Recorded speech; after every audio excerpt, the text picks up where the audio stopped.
Hi, my name is Gibson, and I'm the creator of the Personal Development School. This is your daily breakthrough video, and in this video, I want to talk to you a little bit about 5 key signs that you have what I call savior syndrome. Now, I've heard this be called many different things over the years by different people. I've heard wounded bird syndrome. I've heard the rescuer complex, the savior complex, all these sort of different ways of approaching or broaching the same topic, which is that you are somebody in a relationship who not only is attracted to people who are wounded and sort of like feels drawn to those types of personalities, but may stay too long in relationships where you are not getting your needs met and it sort of becomes one-sided relationship. Or perhaps you find yourself in positions all the time where you are trying to rescue or save people who don't necessarily even want your help in a situation. So I want to talk about these major core themes, what they are most often related to, and how we can break out of these patterns, because here's one of the most sort of insidious things about this dynamic. And it's that oftentimes you don't realize that when you are trying to save or fix or change somebody else, not only is there sometimes this inherent violation of your own boundaries, deprioritization of your own needs, and actual wearing away at your own self-trust in the relationship to you that takes place. But also a lot of times people who are on the receiving end of this don't even necessarily want help from you at the same time, may be unwilling to change their patterns, may not be in a place where they're ready to heal or to grow, and can accidentally feel like their boundaries are violated by you trying to create a behavioral output from them that they're not really willing or ready to take on. So there can be a lot of downsides to this pattern, and it can be this vicious cycle of you trying to give, fix, save, change somebody who's not really ready or willing to change, to heal, to grow, because of their own subconscious blocks or limitations, or just unwillingness as a whole. And then they will feel like, oh my gosh, you're violating my boundaries. I didn't say I wanted to change. And they may push back, and then you try harder. It can just be this very self-defeating vicious cycle from both parties' ends in this relationship. So where does this come from, and what can you do? Well, first and foremost, this tends to come from the teaching of codependency through enmeshed relationships in childhood. It's very common if you grew up in a codependent or enmeshed household, that you've basically learned this concept or idea that's like, I am responsible for all of your needs and you are responsible for all of mine. And that's not healthy interdependence. Healthy interdependence is, I know who I am. I have a strong, established sense of self in a healthy way.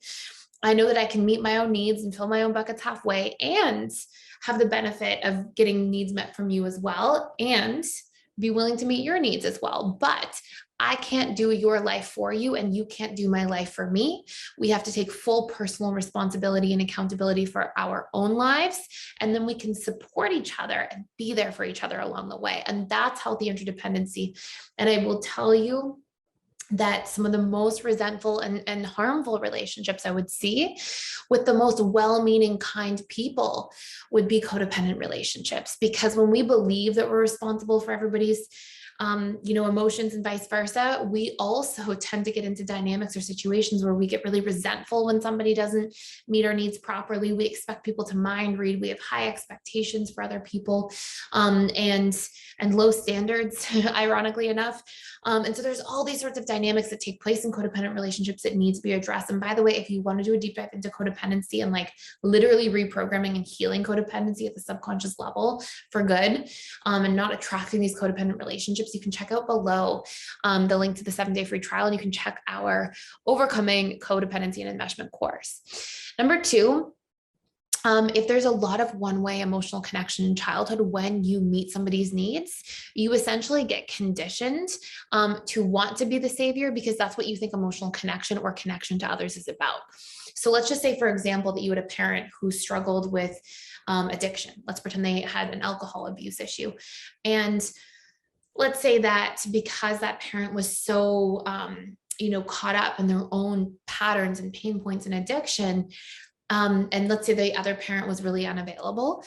And let's say, only when you were taking care of that parent, when they were, under the influence of alcohol or trying to sober up the next day after a night of heavy drinking, only when you would really take care of that parent would you get attention, love, appreciation, get seen, get heard, you get this positive reinforcement for doing that. Well, now this actually conditions your subconscious mind to essentially think, oh, well, when I'm the savior or rescuer, I get love.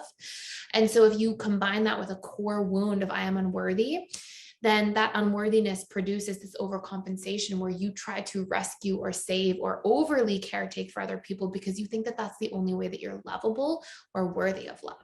And this is a really strong, common, pervasive theme I see for a lot of people.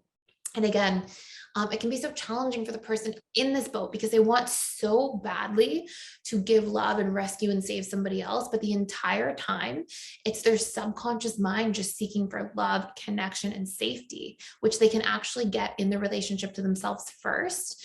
And when you reprogram your ability to meet your own needs, see your own needs, show up for your own boundaries, and establish a sense of self, that is a huge form of giving yourself love. And then you also feel more attracted to emotionally available people because your subconscious mind builds a subconscious comfort zone around having a loving relationship. And then loving relationships are familiar and safe. And that's what we feel attracted to in our external world. So I can't stress enough, like, how that part comes in, but also the importance of being able to realize all that time that you just so badly want to fix, save, love somebody else. It's actually you needing to fix, save, love the relationship to yourself first, which then primes you to be able to have this experience in your external relationships secondarily. And until we get that first part right, you're not really going to find that you're achieving the second. And it's just the way the principles of the subconscious mind work. Number 3, it sort of goes hand in hand with number 2, which is that you get needs met from being the savior. And usually this is secondary to those first 2 big ones, but you may get your needs met for significance, for importance. You may feel the sense of importance from being needed and needing to be needed to establish a sense of worth at some level. Again, this is usually a sign that you want to do some reprogramming on this belief that you are unworthy, and also that you want to derive a sense of self-worth from the inside out more than just from the outside in. And we do that by treating ourselves through our behaviors like we are worthy of love, by showing up for our needs, our boundaries, prioritizing our own feelings, caring for our own emotional regulation, and giving to ourselves what we couldn't get in childhood when we weren't getting a sense of self-worth built in. So again, really important component. Number 4 is trying to avoid abandonment. Sometimes when we try to caretake or fix or save other people, it can be for these reasons where we're like, oh, well, if they're not okay, and think of this from a child perspective and see how this pattern establishes itself in your subconscious mind in childhood. And then you can sort of extrapolate it out and see how this would work in a person's adult life. But imagine as a child, you have a caregiver that's not fully okay. Maybe they're chaotic. Maybe they are struggling with their emotional regulation and they seem scary and threatening, or you're not sure if they're going to survive or be okay. Well, you're going like this as a kid, as a child who's completely dependent on your caregiver for survival. Like without them, you literally wouldn't survive. And at a deep level, this at a very young age, right? You're not going to be like 3 or 4 years old, go out, pay the bills, get a job and make it for yourself in the world. So you're dependent. And if you see a caregiver not okay, you're going, if they're not okay, I'm not okay. So I just need to do everything I can to make sure they're okay. And that's how I'm going to be okay too. And if we form that type of attachment bond to a caregiver where we feel abandoned, we feel afraid of losing them, we feel afraid of them not being okay and that actually being a threat to our own safety and survival, then of course you get these conditioned patterns that imprint themselves on your subconscious. And of course, until you actively go in, isolate these things and reprogram them, you're going to see these things repeat themselves in your adult life. So really important to pay attention to these dynamics as well. And last but not least, number 5 is you are more in touch with other people's feelings than your own, which is often a signpost of feeling a little bit disconnected or dissociated on a small level or to a small degree from your own body, because what your feelings really are sensations that are existing in your body. They're sort of like this reflection of your thinking and beliefs that are being activated and producing these neurochemical reactions through those perceptions being triggered. in your body, which are experienced as sensations. And when you are so attuned to what other people are feeling, but out of connection in real time to what your own feelings are, then it's very easy to get, into this position of feeling up more for other people than for yourself. And then guess what happens? You go like this, you go, Sally's not okay.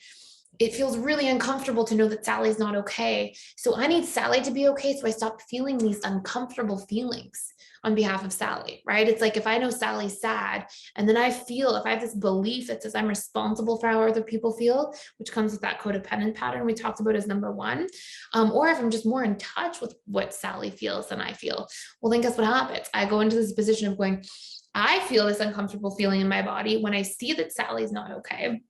So as a subconscious strategy to get rid of my own feelings of discomfort, my mind focuses on fixing Sally instead of recognizing these are my feelings, my sensations, and I can do the work needed to correct this experience for myself, right? I can speak up, I can ask Sally if she needs anything, but also establish healthy boundaries.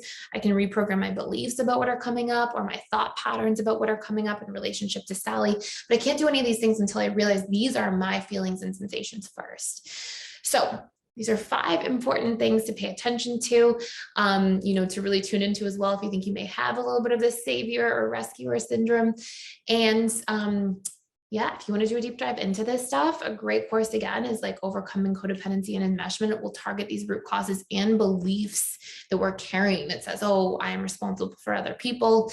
There's a lot of other codependent beliefs we have in there that you can do a deep dive into. And I hope this makes a lot of sense. Let me know if you want to see anything else regarding this topic in the comments below. And thank you for being here and for watching. And I will see you in the next video.